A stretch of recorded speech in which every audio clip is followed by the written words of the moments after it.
the thought of this happening is scary, just scary. And this movie is based on a true story.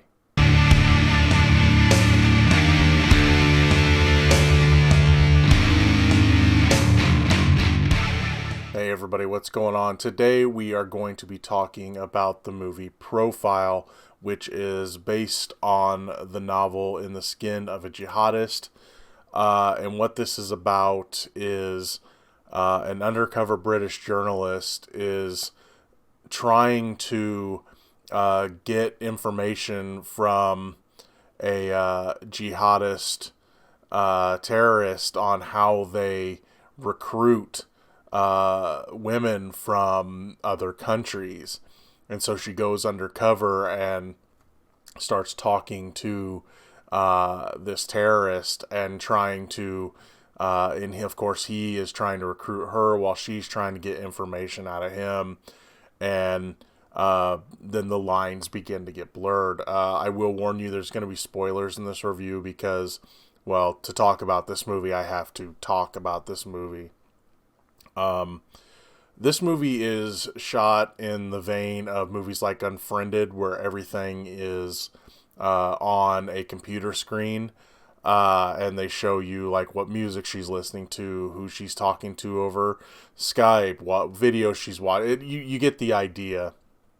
Unlike Unfriended, though, this one doesn't come off as silly.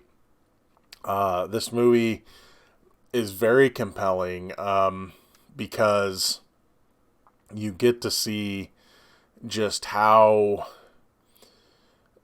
charming the main guy can be. This journalist starts off, this is all for a story. They want to find out how the women are being, seduced into coming to end up, being terrorists.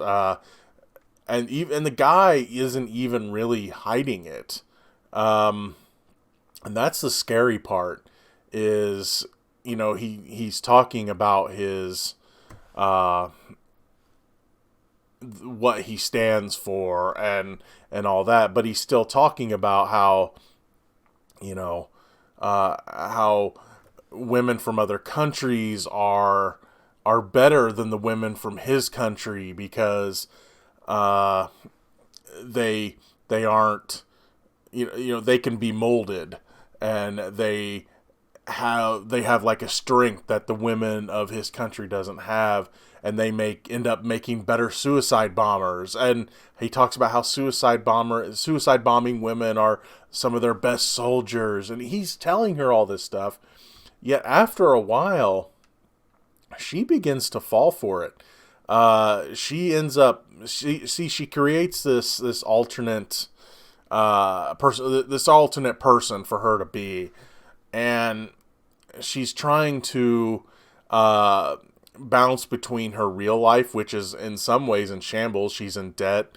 Her boyfriend, who they're talking about moving in together, they argue a lot. There's all sorts of stuff going on in her real life, and then all of a sudden she has this alternate life. And the way this guy's talking to her, and the way he's, flirting with her and all this, she's starting to like it. And it gets to a point where she starts, as a journalist, you're really supposed to tell the complete story. Well, it gets to a point where she starts to hide things from her editor. She'll cut videos up that she recorded. She's recording her screen the whole time, and she starts cutting things out. And some things happen to the guy, which freaks her out, as if she was really in love with him. And you can never tell if while she's definitely being seduced by this guy, because you feel like in the end she's going to go through with all of it. That she is, because okay, big, again, spoilers. they get married over online. Basically, it says if you say yes, we're married, even though we've never been together. And granted, she doesn't want to do it, but then she does it. She even travels to be with him, and of course, that's where she realizes the trap, because the person she has helping her with the recordings, he is a Muslim, and he understands the language that this recruiter is telling this other guy, and it's saying, you've caught 3 this month, you're very good at your job, kind of stuff. And it's like, no, so what other girls is he talking to like this, right? So yeah, it's just as an entirety, it's a pretty compelling story, because you just know there are things that are she's going to get caught up in. She's going to get caught in her lies, whether it be on her personal side, which our character at times has trouble with drinking. She drinks a little too much, and she ends up posting something on Facebook that she thinks she's posting as her alternate self, but she's posting on her Facebook page, but it's about the guy. So there's just things like that start to get mixed up. And we also find out just how technically savvy the jihadists are. So it gets pretty scary at times, but she has to hide the fact that she has a dog. She has to hide a tattoo she has on her finger. I thought that one was going to come into play. That one never came into play. I was kind of surprised, like maybe she forgot to put the makeup on one day or something.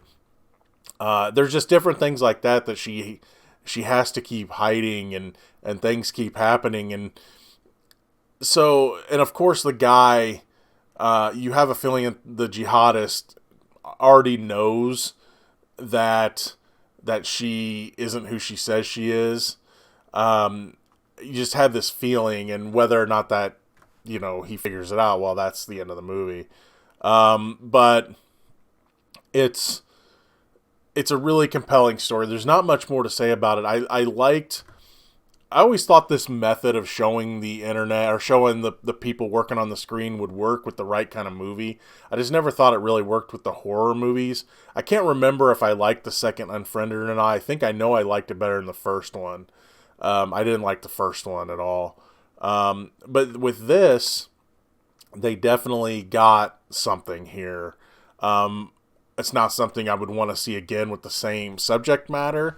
But with this, you have this character that is falling for this guy, and he's dangerous. She knows he's dangerous, but she still goes further than you would have thought. She travels to get picked up by this guy, and of course, I can't meet you there. And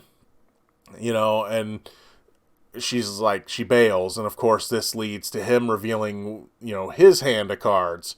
Let's see what hand he has. And it just worked really well. This was a very compelling movie. It was just curious to see, what she would do, how far she would go, what he would do, how far he would go. And I definitely enjoyed this movie. It was a hard watch, but it was a good watch. I did enjoy it.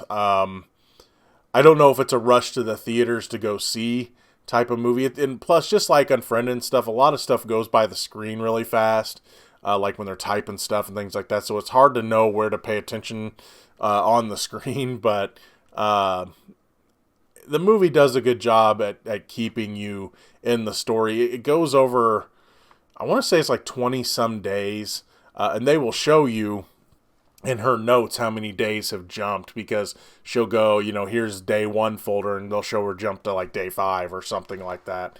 So you can keep track of how long she's been doing this. So that's not hard to keep track of. But yeah, I liked this movie. I liked It's not one I think I would watch again, but boy, is it a cautionary tale of don't trust anyone on the internet. But yeah, I liked it. I thought it was done really well. I thought it was compelling. It was scary. It was exactly what it was supposed to be. And it's definitely a cautionary tale. And I do recommend checking it out. I thought it was a compelling watch. That's going to be all for this edition of Talkin Movies. If you liked what you've heard here, please subscribe to the Real Gino YouTube channel. Like this video. And when you see it, if you have anything to say about Profile, please feel free to leave a comment in the section below. I'm your host, the Real Gino Reynolds. See you later.